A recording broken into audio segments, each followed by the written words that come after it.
20년간 부의 정점이던 그 집을 이제는 쥐새끼 한 마리도 사지 않습니다. 1,000억이 넘는 땅이 거듭 유찰됐죠? 도대체 무슨 일이 벌어지고 있는 걸까요? 한때 입주자의 직업까지 가려받겠다던 자신감, 그 콧대 높던 마천루가 지금은 거래조차 실종됐습니다. 관리비는 웬만한 직장인 월급을 통째로 삼키고 한때 수십억을 호가하던 집값은 직전 거래 대비 수십억씩 떨어지고 있습니다. 그런데 진짜 충격적인 건 따로 있습니다. 이 집들이 왜 영영 되살아날 수 없는지 그 숨겨진 구조를 끝까지 파헤쳐 보겠습니다. 그리고 이건 결코 남의 나라, 남의 이야기가 아닙니다. 보고 나면 여러분이 지금 사는 그 고층 아파트도 분명 달리 보일 겁니다.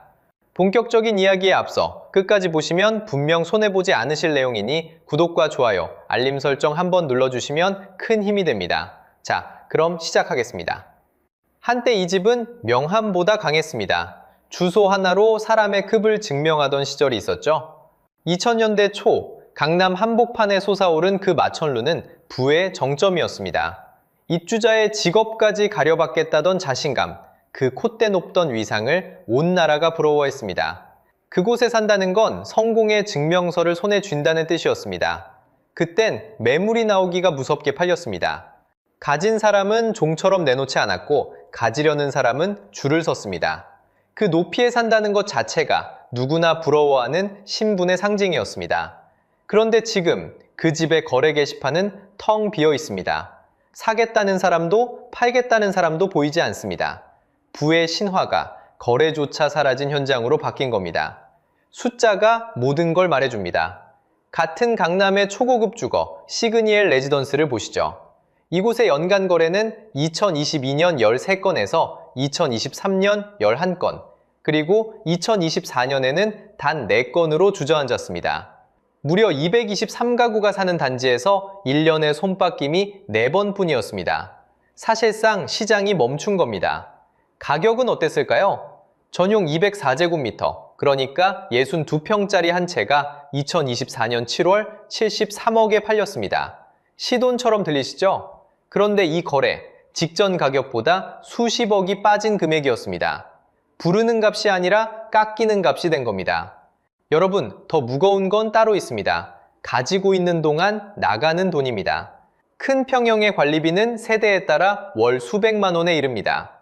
전용 517제곱미터 펜트하우스급은 한 달 관리비만 671만 원, 연봉 1억 직장인의 한 달 실수령액이 관리비로 통째로 사라지는 셈입니다. 사는 동안 매달 적지 않은 돈이 빠져나갑니다. 타워 팰리스도 다르지 않습니다. 1차에 75제곱미터 한 채가 2025년 12월 22억에 거래됐습니다. 한때 이 주소를 가졌다는 것만으로 어깨가 올라가던 집이 이제는 가격표부터 다시 쓰이고 있습니다. 사려는 사람의 발길이 끊기니 가격이 길을 잃은 겁니다. 추락한 건 가격만이 아닙니다. 이미지도 함께 무너졌습니다.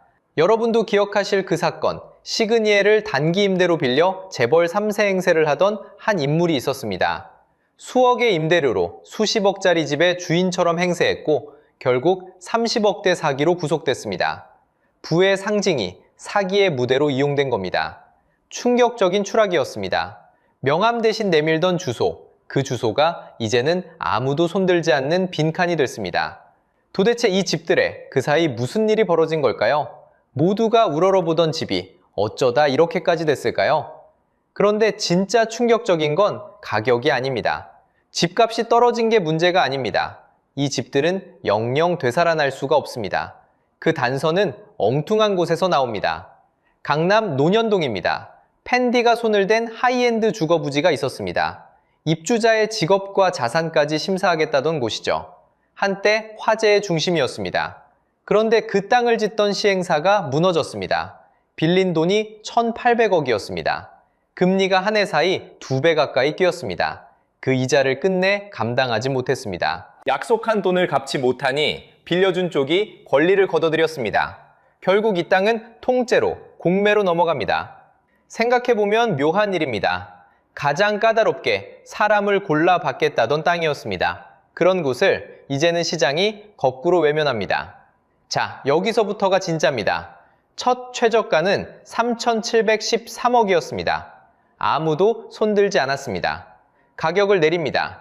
또 내립니다. 그렇게 거듭된 유찰 끝에 10차에는 2,340억까지 떨어졌습니다. 처음보다 거의 37%를 깎은 값입니다. 그런데도 사겠다는 사람이 끝내 없었습니다. 한번 생각해 봐야 합니다. 1,000억이 넘는 강남 노른자 땅입니다. 평소 같으면 줄을 서던 자리입니다. 그런데 시장이 가격표조차 못 붙입니다. 도대체 왜일까요? 진짜 정체는 숫자 하나에 숨어 있습니다. 바로 용적률입니다.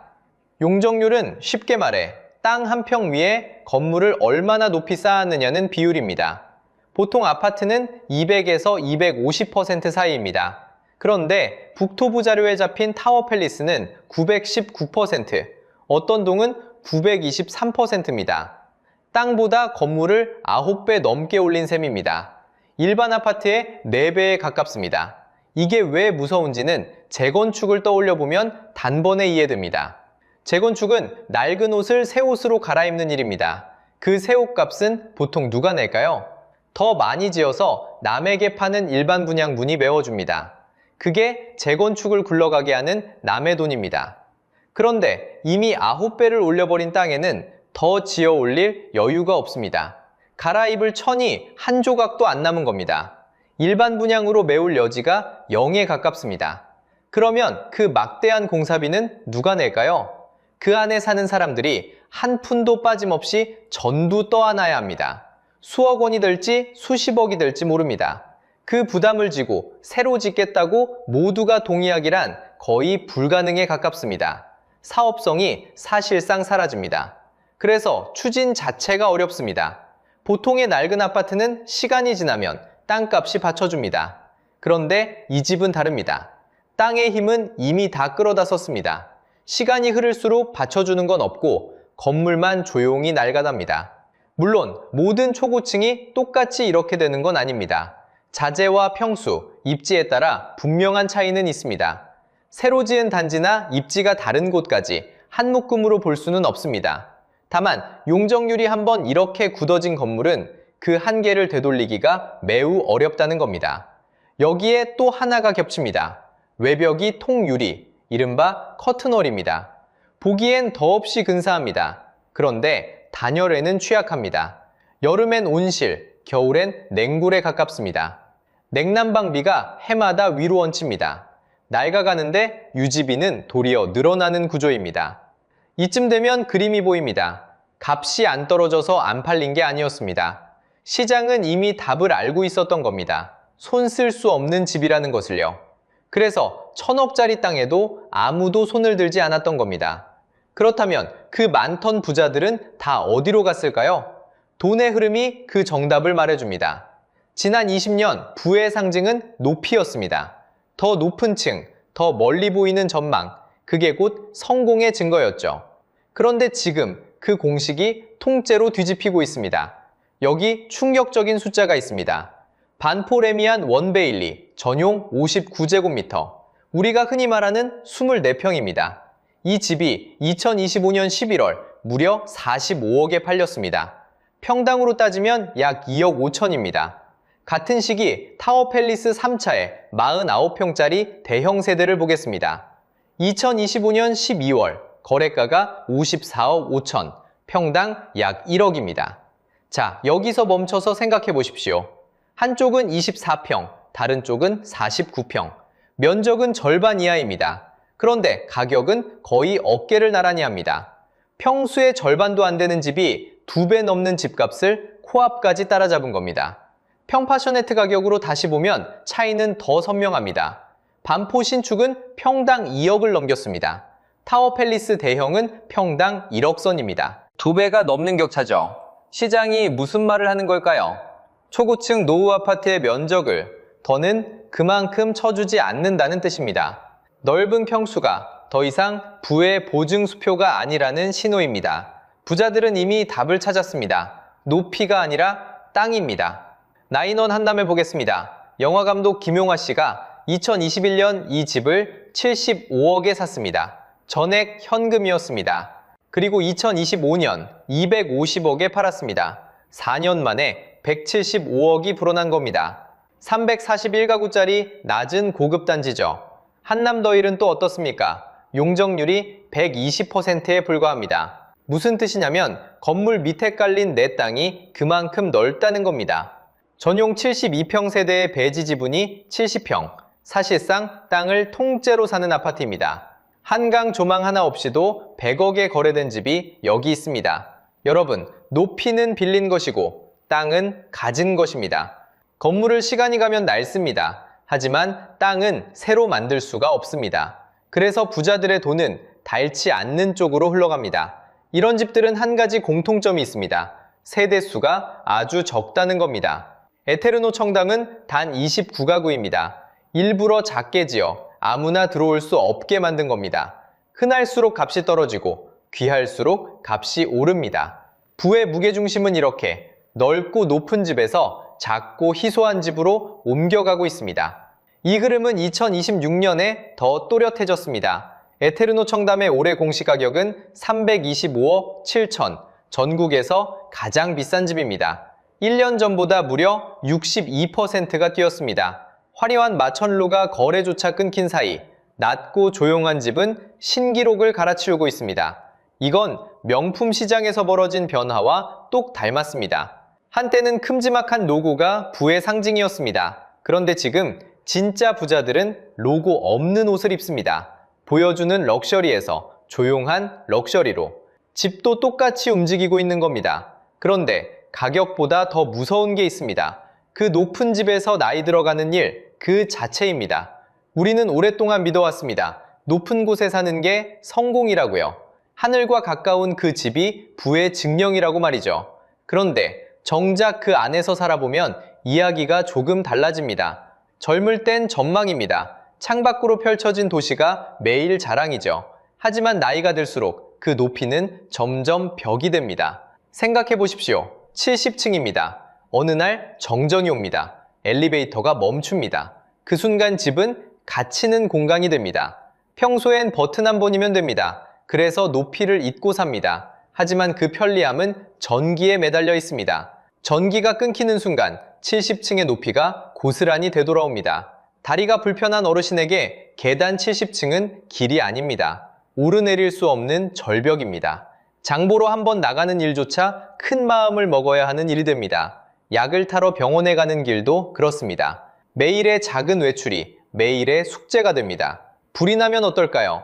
소방차 고가 사다리는 보통 15층에서 23층까지 닿습니다. 서울에서 가장 높이 올라가는 사다리차도 약 18층 높이가 한계입니다. 70층 고층부는 바깥에서 구조하는 게 사실상 불가능하다는 뜻입니다. 그래서 법은 50층이 넘는 건물에 30층마다 피난 안전구역을 두게 했습니다. 중간 대피소죠. 하지만 결국 네 발로 그곳까지 내려가야 합니다. 누가 업어다 주지 않습니다. 자력 배피에 기대는 구조입니다. 거동이 불편한 분일수록 이 구조는 더 가혹해집니다. 창문도 마찬가지입니다. 고층은 바람이 거셉니다. 평소에도 초속 10m, 태풍이 오면 30m를 넘죠. 그래서 창은 아예 열리지 않게 구정되어 있습니다. 답답해도 활짝 열 수가 없습니다. 환기는 오직 중앙공조에 맡겨야 합니다. 여기에 관리비가 얹힙니다. 세대 크기에 따라 차이가 큽니다. 중형 세대는 2026년 4월 기준 월 45만 원 정도입니다. 그런데 전용 517제곱미터 펜트하우스급은 월 671만 원에 이릅니다. 가만히 살기만 해도 매달 빠져나가는 돈이죠. 이건 남의 나라 이야기가 아닙니다. 일본은 이미 우리보다 앞서 초고층 아파트를 지었습니다. 그 단지들이 지금 함께 늙어가며 수선 적립금이 크게 불어나고 있습니다. 건물이 높을수록 고칠 곳도 많고 그 비용은 결국 주민들 몫입니다.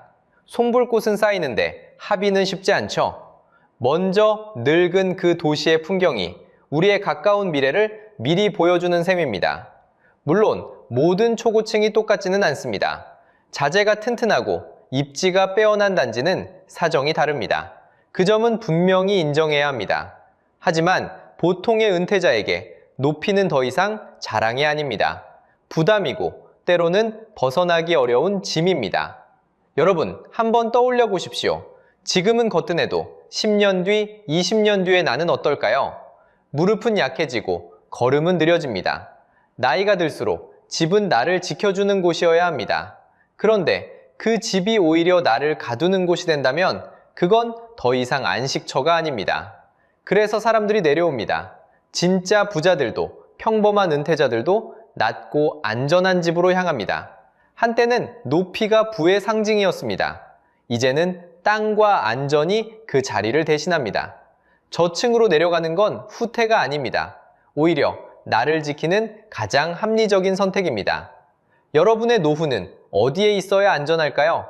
그렇다면 우리는 이 이야기에서 무엇을 챙겨야 할까요?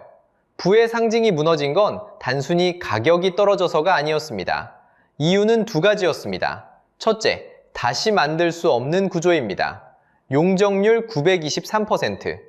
땅 한 평에 건물을 9배 넘게 올린 집은 갈아입을 천이 한 조각도 남지 않았습니다. 일반 분양 여지가 없으니 재건축 비용은 전부 내 몫이 됩니다. 그래서 시간이 갈수록 되살아날 길이 막힙니다. 둘째, 가치의 기준이 옮겨갔다는 것입니다. 시장은 더 이상 면적과 높이에 값을 매기지 않습니다. 반포의 24평이 타워팰리스 50%대 가격에 근접한 것이 그 증거입니다. 기준은 땅, 안전, 그리고 나이 들어서도 살만한 삶의 질로 바뀌었습니다. 그래서 지금 점검해 보셔야 합니다. 고층 아파트를 가지고 계시다면 매달 나가는 관리비를 다시 들여다보십시오. 재건축이 정말 가능한 구조인지, 그리고 노후에 살기에 적합한 집인지를 차분히 따져보셔야 합니다. 반대로 사려는 분이라면 평당가와 용적률, 그리고 내 집 밑에 깔린 진짜 내 땅의 크기, 대지 지분을 반드시 확인하십시오. 이 세 가지가 그 집의 진짜 미래를 말해줍니다. 기억하실 한 문장은 이것입니다. 높이는 빌린 것이고 땅은 가진 것입니다. 화려한 전망은 잠시 빌린 풍경일 뿐이지만 발밑의 땅은 시간이 지나도 사라지지 않는 자산입니다. 어떤 집에 사느냐가 아니라 어떤 땅 위에 서 있느냐가 노후의 안전을 가릅니다. 여러분은 노후에 고층과 저층 어디서 살고 싶으신가요? 댓글로 들려주세요. 오늘 영상이 도움이 되셨다면 구독과 좋아요도 한번 부탁드립니다.